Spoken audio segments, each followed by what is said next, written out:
Hey guys, today I'm going to tell you how to safely send money from Australia to Dubai, and this is actually very easy.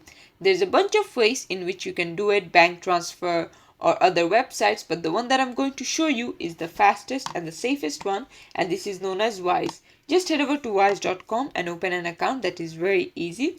After that, you'll get something like this. So you're going to click on send money. So we want to send from Australia to Dubai. So we're going to have international as our transfer, and then Australia would be AUD because we want to send in Australian dollar, and then we want to send it to Dubai. So we're going to see what is Dubai's currency. I think it's AED. So we're going to click on that one, and then you're going to choose what amount you want. It could be 1,000, it could be 500, whichever one you want, and you're going to click on continue. After that, it's going to ask you for the recipient. Now we're going to click on add a recipient.